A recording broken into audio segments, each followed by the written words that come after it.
Secunderabad to Medchal MTS rape ఇన్సిడెంట్లో ట్విస్ట్ల మీద ట్విస్ట్లు వచ్చి పడుతున్నాయి. మార్చ్ 22న సికింద్రాబాద్ టు మేడ్చల్ వెళ్తున్న ఎంఎంటీఎస్ ట్రైన్లో ఎవడో బట్టెవాజ్గాడు వచ్చి రేప్ చేయబోతే రన్నింగ్ ట్రైన్లో నుంచి ఒక అమ్మాయి దూకిందన్న విషయం మనందరికీ తెలిసిందే. హైదరాబాద్ సిటీ సెంటర్లో ఎంఎంటీఎస్ ట్రైన్లో ఇలా జరగడంపై హైదరాబాద్ మొత్తం ఒక 2 days హడలెత్తిపోయింది. అండ్ ఆ ఇన్సిడెంట్లో ఆ పిల్లకు కూడా బాగానే దెబ్బలు తాకేసరికి పరామర్శించడానికి ఎమ్మెల్యేలు, ఎంపీలు, మినిస్టర్లు గాంధీ హాస్పిటల్కి లైన్లు కట్టడమే కాకుండా స్టేట్ లీడర్లు చాలా మంది పోలీసు వాళ్ళ మీద, రూలింగ్ పార్టీ కాంగ్రెస్ మీద ఎత్తిపడేయలేనంతగా దుమ్ము ఎత్తిపడేశారు.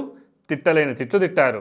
ఆ దెబ్బతో మన పోలీస్ మామలు 3 రోజులకి సిటీలో ఉన్న సీసీటీవీ ఫుటేజ్లన్నీ జల్లెడ పట్టి మహేష్ అని గాంజా అలవాటు పెళ్ళా మొదలేసిన ఒక బట్టెవాజ్గాని పట్టుకున్నామని నేరస్తుడు మహేష్ గా గుర్తించారు. మేడ్చల్ జిల్లా గౌడవల్లి గ్రామానికి చెందిన మహేష్ ఫోటోను బాధితురాలికి చూపించగా 2 వీకినవని వాడే లంగపని చేసిందని పోలీసులు చెప్పుకొచ్చారు. ఇక్కడ వరకు కథ బాగానే నడిచింది. వాడు రేప్ చేయడానికి చూసిండు, వీళ్ళు వెతికిర్రు, వాడు దొరికిండు. కానీ నెల అయ్యేసరికి సీన్ సితార్ మారిపోయింది. ఆ ఉల్ఫే గాడు అరెస్ట్ చేసిన రోజు నుంచి ఎంత కొట్టినా ఎంత బాధినా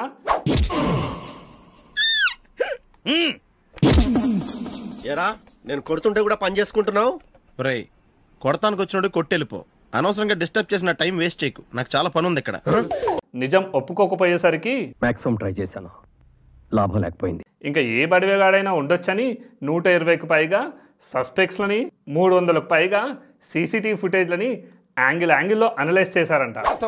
300 సీక్రెట్ కెమెరాలు చూసి 120 మందిని ఎంక్వైరీ అయినా గా పిల్ల చెప్పిన స్టోరీకి సీసీటీవీ ఫుటేజ్లకి ఏ పొంతన లేకపోయేసరికి ఇంగిట్లయితే కాదని ఫైనల్గా ఆ పిల్లని గట్టిగా అడిగేసరికి జరిగింది చెప్తే అత్త కొడుతుందని, జరగంది చెప్తే అమ్మ కొడుతుందని. ఈ లెక్కేంటి ఇంత కన్ఫ్యూజ్గా ఉంది? నీకే కాదు, మొదటి నుంచి వాడు నాకు కూడా అలాగే. రేప్ లేదు, పాడలేదు, రీల్స్ చేసుకుంటూ కాలు జారి పడ్డా అని. బల్మి లేదు, గిల్మి లేదు, బండిలో నిలబడి రీల్స్ చేస్తుంటే ఆయన జారి కింద పడ్డది. ఏంటి బాబన్నా ఇంకోసారి? బల్మి లేదు, గిల్మి లేదు, బండిలో నిలబడి రీల్స్ చేస్తుంటే ఆయన జారి కింద పడ్డది.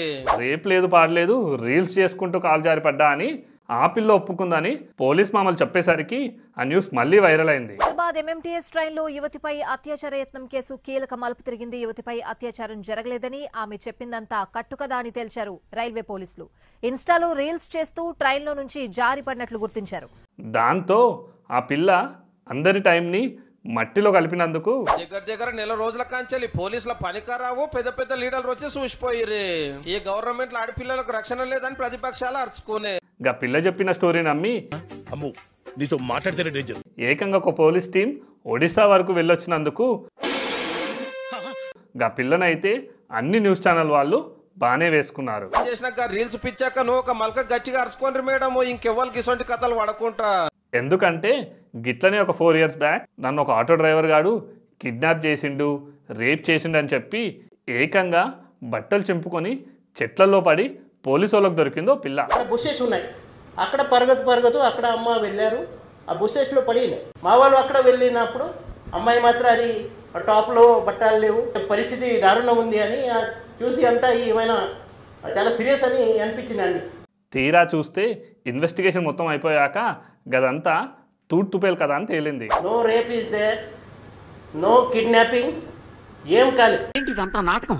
నేను ఇప్పటికీ నమ్మలేకపోతున్నాను రామనాథం గారు. ఇంట్లో ఏవో ఇబ్బందులుండి ఇంట్లో నుంచి పారిపోతే అది తెలియక వాళ్ళ అమ్మ మిస్సింగ్ కంప్లైంట్ ఇస్తే ఆ పోరికి పోలీసు వాళ్ళు ఫోన్ చేసేసరికి ఏం చెప్పాలో తెలియక ఒక ఆటో డ్రైవర్ గాంతో గొడవ అయితే వాడి పేరు చెప్పిందంట ఆ మహానుభావురాలు. డ్రైవర్ గతంలో ఒకసారి ఈ అమ్మాయి మీద అరిశారు పెద్దగా, డబ్బు విషయంలో ఈ విషయంలో సమ గొడవ అయింది. అదే మనసులో పెట్టి అతని పేరు చెప్పారు అని చెప్తున్నాయి అమ్మాయి. నా లైఫ్ కెరీర్ లో నీలాంటి ఆణిముత్యాన్ని నేను ఇంతవరకు ఈ స్టోరీలని లింక్ చేసి ఈ మధ్య ఆడపిల్లలంతా ఇంత బుర్ర లేకుండా తయారయ్యారని వేసుకునేటోడు వేసుకున్నాడు, నవ్వుకునేటోడు నవ్వుకున్నాడు. ఏంట్రా 2 రోజుల నుంచి చూస్తున్నాను, తెగ రెచ్చిపోతున్నావేంటి? కానీ అప్పుడే కథ కంచికి చేరలే. దెబ్బ మీద దెబ్బ అన్నట్టు ట్విస్ట్ మీద ఇంకో ట్విస్ట్ వచ్చి పడింది. ఎన్నెన్నో అనుకుంటాం, అన్ని జరుగుతాయి ఏమిటి? మన టీవీ పాంచు 3x3 న్యూస్ ఛానల్స్ వెళ్ళి ఆ పిల్లని ఇంటర్వ్యూ చేస్తే బాధితులు మనతో ఉన్నారు. అసలు ఆ రోజు ఏం జరిగింది ఆవిడని అడిగే తెలుసుకుందాం. ఆ పిల్లనేమో పోలీస్ మామలే తప్పు చెప్తున్నారు, నాకు జరిగిందంతా నిజమే, గా బట్టవాస్ గాడు నన్ను రేప్ చేయడానికనే చూసిండు, మామలు కూడా వాడి ఫోటో చూపించగానే నేను గుర్తుపట్టినా అని చెప్పి ఫోటోలు మీరు గుర్తించి చెప్పడం జరిగింది. సార్ నేను ఐడెంటిఫై చేసిన సార్ తను లైవ్గానే నాకు పిలుచుకొని వచ్చి మరీ చూపించారు. ఇతనేనా అంటే ఇతనే సార్. నాకు ఆ పిల్ల బల్ల గుద్దినట్టు చెప్తుంది. పెద్ద ఎర్రి పప్పు అనుకున్నాం కదా మావా. ఎవరెర్రి పప్పులో ఒక్కసారి గుర్తు తెచ్చుకో. దీంతో దొంగతనం చేసిన దాని గురించి ఆ దొంగోడికి దేవుడికే తెలిసినట్టు వాళ్ళిద్దరిట్లో ఎవరు నిజం చెప్తున్నారు ఎవరు అబద్ధం చెప్తున్నారో వాళ్ళకే తెలియాలన్నట్టయింది ఇప్పుడు సిచ్యువేషన్.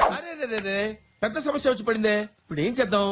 ఒకవేళ మామల అబద్ధం చెప్తే ఇట్ట తయారయ్యేనే మీరంతా. ఏ ఊరు మీది? ఎంతమంది దగ్గర మీరు బ్యాచ్? ఈ డైలాగ్ ఏదో మామలకు పడుతుంది లేదా ఆ పిల్లకు పడుతుంది. ఏది ఎలా ఉన్నా ఇప్పుడు మామలు మాత్రం ఆ కేసుని కోర్టులో క్లోజ్ చేసే పనిలో ఉన్నారంట. చేసిన మనిషిని ఇడిచిపెట్టి కేసు క్లోజ్ చేసే పనులు ఉన్నారు ఇక. సో దీని గురించి అక్కలు అన్నలు తమ్ములు చెల్లెలు సబ్స్క్రైబ్ చేసి మీరేమనుకుంటున్నారో let me know down in the comments.